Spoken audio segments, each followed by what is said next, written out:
Supreme court के वार्ताकारों के सामने दो बच्चियों ने ऐसे धारदार तर्क रखे कि उन वार्ताकारों ने भी कहा कि आपके बातचीत करने के तरीके से हम बहुत प्रभावित हैं और हम आगे भी आपसे बात करने आएंगी। ये वो दोनों बच्चियां हैं, बेहद कम उम्र की हैं, लेकिन इतने तार्किक तरीके से अपनी बात को रखा है। मैं आपको माहौल क्या है, मैं इन दोनों बच्चियों से बात कराता हूँ। आपका नाम क्या है? जी, मेरा नाम फातिमा है। और आपका? जैनब। हाँ? जैनब। आप कहाँ पढ़ाई करती हैं? मैं जामिया की स्टूडेंट हूँ। और आप? इग्नू की स्टूडेंट हूँ मैं। तो ये इतना जबरदस्त तरीके से क्या पढ़ती हैं आप? मैं रिसर्च स्कॉलर हूँ। इतना जबरदस्त तरीके से आपने बात रखी कि वो सुप्रीम कोर्ट के बड़े बड़े वकील उन्होंने दांतों तले उंगली दबा ली। तो जरा सा, चूंकि हमारे कैमरे लग नहीं पाए थे तो बहुत सारे लोग वो बात आपकी सुन नहीं पाए। मैं चाहता हूं कि जो आपने कहा था थोड़ा ही यहाँ उसी तरीके से बताएं। देखिए, बात हमारी, जहाँ तक हमारी बात की बात है तो मैं यही कहूँगी कि दिल से जब बात निकलती है असर रखती है, पर नहीं ताकत परवाज़ मगर रखती है। तो हम सच कह रहे हैं, हम अपनी परेशानी की। नो वीपिंग बेटा, नो, अल्लाह है साथ हमारे।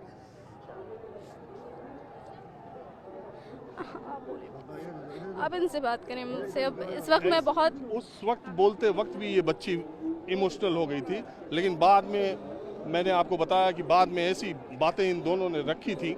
मैं चाहता हूं आपने जो बात रखी आप बताएं। देखिए, संजय हेगड़े साहब और उनके साथ जो एक और वकील थी, वो ये कह रही थी कि आप लोगों की बातें बहुत डीप थी और आप लोगों की लॉ की समझ और आपकी बात जो है, हम बहुत इम्प्रेस हुए उससे। तो मैंने उनके जवाब में यही कहा कि देखिए, जब इंसान फेस करता है कुछ और जब ऑन ग्राउंड आमना सामना होता है, तो जो इंसान की समझ होती है वो क्लासरूम से ज़्यादा होती है। जब इंसान पढ़ाई करके कुछ बोल रहा होता है, लेकिन जब इंसान फेस करके कुछ बोल रहा होता है, इन दोनों में डिफरेंस है। और वही डिफरेंस हमने उनसे कहा कि इसीलिए हमारी बातें शायद बहुत आपको असर वाली लग रही है, क्योंकि हम वो फेस कर रहे हैं, क्योंकि हमें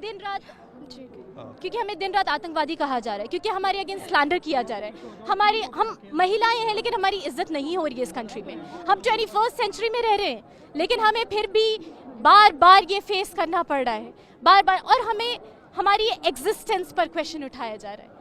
हम एक सेकुलर डेमोक्रेटिक कंट्री में रह रहे हैं, क्या हमारे लॉज में सिटीजनशिप रिलीजन के बेसिस पे देने की कोई भी स्पेस है? कोई भी स्पेस नहीं है ऐसा।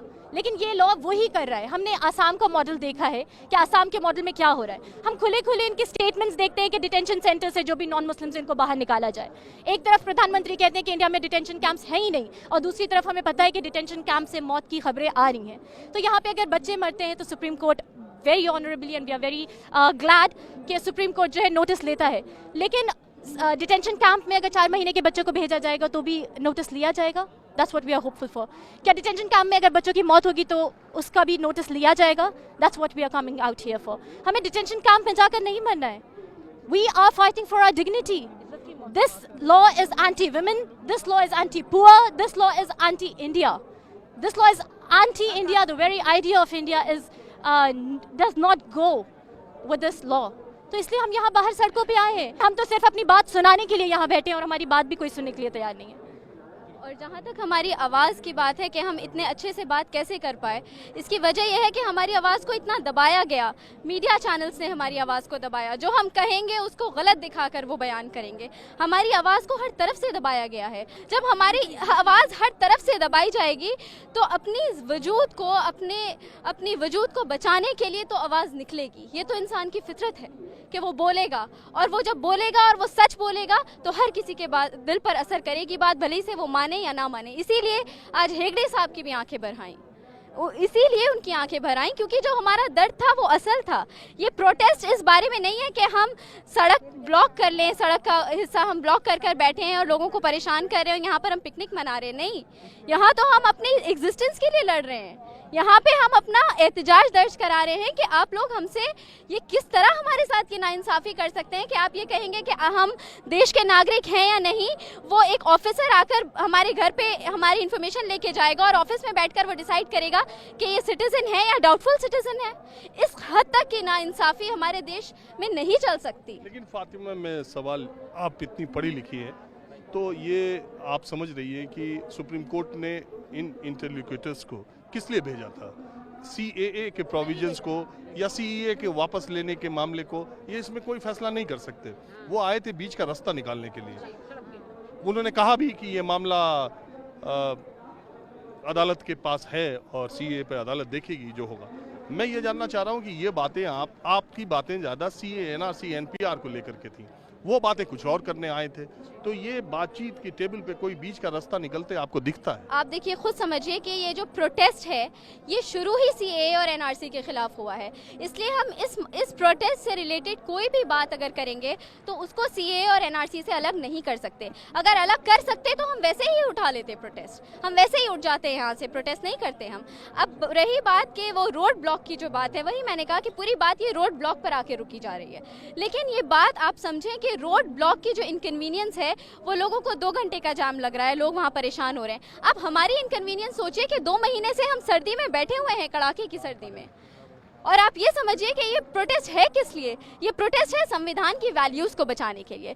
कोई भी ट्रैफिक जाम, कोई भी सड़क संविधान की वैल्यूज़ से बड़ी नहीं है। जब बात संविधान पे होगी तो हम सड़क क्या अपनी जान भी देंगे, संविधान के लिए हमें करना पड़ेगा। ये बीच का रास्ता कोई निकलेगा? आप बताइए कि क्या संविधान में कोई अदरवाइज हो सकता है? क्या हम सेक्युलर नेशन को, अगर आप तैयार हैं कि हम सेक्युलर इंडिया को बना दें एक मोनार्की या एक हिंदू राष्ट्र, तो शायद हम ये कह सकते हैं कि हम सिटीजनशिप के लिए जो प्रोटेस्ट है उसे रोड की इनकन्वीनियंस की वजह से उठा लें। आपने भी सुना होगा, मैंने भी सुना है। अभी बनारस में गए थे, प्राइम मिनिस्टर ने, उन्होंने कहा था सीए वापस लेने का सवाल नहीं। होम मिनिस्टर कह ही रहे हैं सीए लेने का वापस सवाल नहीं। आप कह रहे हैं धरने से हटने का सवाल नहीं। सीए जब तक वापस नहीं लेते हो हम हटेंगे नहीं। फिर यानी कि प्राइम मिनिस्टर मोदी जी ने झूठ कहा था जब वो इलेक्शन जीत कर आए थे, और उन्होंने कहा था कि सबका साथ, सबका विकास, सबका विश्वास। तो ये बात प्रूव हो जानी चाहिए, और फिर प्राइम मिनिस्टर और जो बीजेपी गवर्नमेंट है वो अपना स्टैंड वापस ले ले। वो कह दे कि हम सबका विकास, सबका विश्वास के हित में नहीं हैं, हम सिर्फ अपनी मनमानी चलाएंगे, डेमोक्रेसी का स्ट्रक्चर हम तहस नहस कर देंगे, क्योंकि हमारे लिए मैटर नहीं करता कि लोग क्या आपको ये लगता है कि इसका रास्ता सुप्रीम कोर्ट के फैसले से ही आएगा? जब सीए पर सुप्रीम कोर्ट, तब मान लेंगे आप जो फैसला करें? हमें सुप्रीम कोर्ट पर पूरा भरोसा है।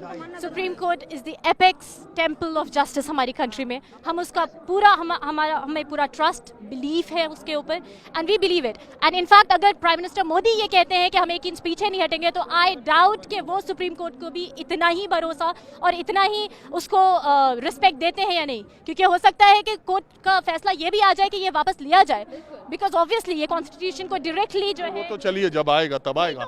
अभी ये जो बातचीत हो रही है इसमें कोई रास्ता निकलेगा? उनका भी तो स्टेटमेंट है कि हम 1 इंच पीछे नहीं हटेंगे, तो this is clear disrespect of the supreme court. उन्होंने बोले अभी 3 रोज आना है। 3 रोज आएंगे, संडे तक आएंगे, मंडे रिपोर्ट देनी है, तब तक कोई रास्ता निकलेगा? रास्ता तो बहुत आसान है, रास्ता सॉल्व करना। तो अगर अभी जो हमारी गवर्नमेंट है उसने इतना ईगो नहीं दिखाया होता, इतनी नासिस अगर वो नहीं होती, तो रास्ता तो अभी तक निकल चुका होता। बस सीधे, बहुत आसान है, छोटा सा है कि सीएए को वापस ले लिया जाए, सिटीजनशिप रिलीजन बेस्ड ना हो, और हम आधा घंटा भी नहीं लगाएंगे। हमें शौक नहीं है यहाँ पर आके बैठने का। आपने भी अंदर बात की थी? नहीं, गुड़िया ने